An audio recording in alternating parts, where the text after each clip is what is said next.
तो दोस्तों आपका हमारे चैनल पर स्वागत है। अगर आप चैनल पर नए हो तो मेरे तरफ सब्सक्राइब करो, लाइक करो और शेयर करो। दोस्तों this is growth master TNT। दोस्तों मैं आज जिस टॉपिक के ऊपर बात करूंगा कि why you should invest yearly and see the power of compounding interest.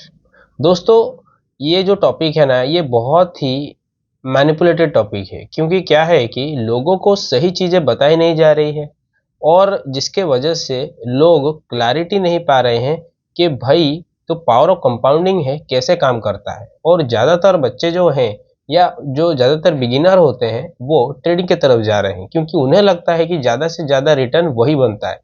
दोस्तों मैं आपको एक पहला बहुत ही बड़ा डिस्टिंक्शन बताना चाहूँगा इसके अंदर, कि जो इन्वेस्टिंग होता है ना वो कंपाउंडिंग करता है, जो ट्रेडिंग होता है वो कंपाउंडिंग नहीं करता। ट्रेडिंग आपको एक मजदूर बना देता है, ठीक है। तो आपको मजदूरी नहीं करनी है, आपको मनी को इस तरह से यूज करना है कि मनी आपके लिए काम करे, आप मनी के लिए काम नहीं करोगे, ठीक है। तो जो कोई भी इस वीडियो को देख रहा है, अगर आप ट्रेडिंग करते हो ना, मैं आपको बता रहा हूं अभी से आप इन्वेस्टर बन जाओ। आपको ट्रेडिंग बंद कर देना है, ठीक है। आप अपना हिस्ट्री चेक करके देख लो, क्या आपने कोई भी प्रॉफिट अभी तक बनाया है। तो वैसा आप 99% लोगों का मैं बता सकता हूं कि उनका जो पास्ट परफॉर्मेंस अगर आप अभी देखोगे ना तो वो अच्छा नहीं निकलेगा।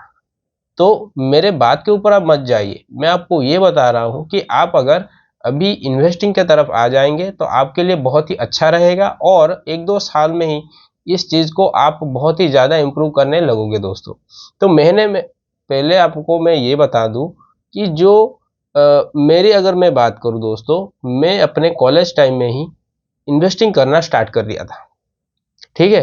तो तभी मैंने सोच लिया था कि भाई मुझे इन्वेस्टिंग करना है और इन्वेस्टिंग मैं साइड बाय साइड करता था। जब मैं पढ़ाई करता था उसके साथ में इन्वेस्टिंग भी करता था।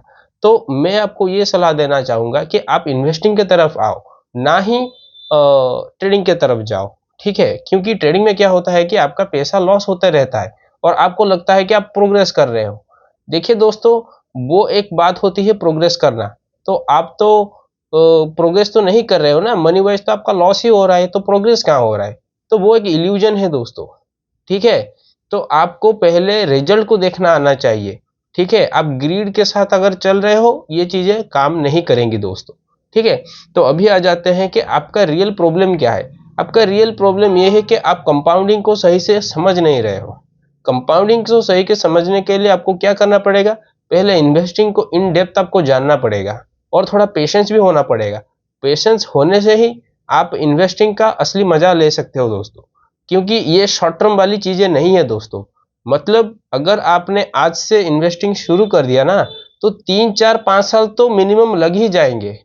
आप उसको होल्ड करके रखोगे, उसके बाद जो एक बुल रन आएगा ना दोस्तों, वो एकदम से ब्लास्ट करेगा, मतलब आप सोच भी नहीं सकते, ठीक है। मैं आपको एक दो चीजें बताता हूं कि वो कैसे काम करती है।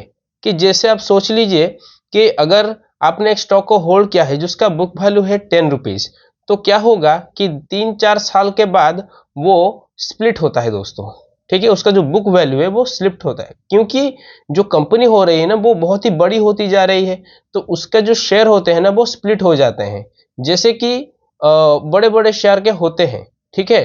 तो उसका एक नॉर्मल प्राइस होता है जो कि ट्रेडर प्राइस होता है दोस्तों, और दूसरा होता है बुक वैल्यू।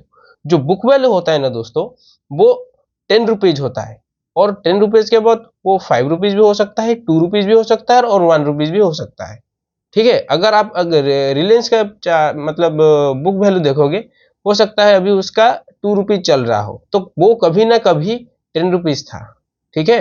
और 10 रुपीज में ही लॉन्च हुआ था, और वो आज 2 रुपीज में चल रहा है, और जो 2 रुपीज का जो फेस वैल्यू है ना, उसी का प्राइस ही 2 3 हजार है, ठीक है।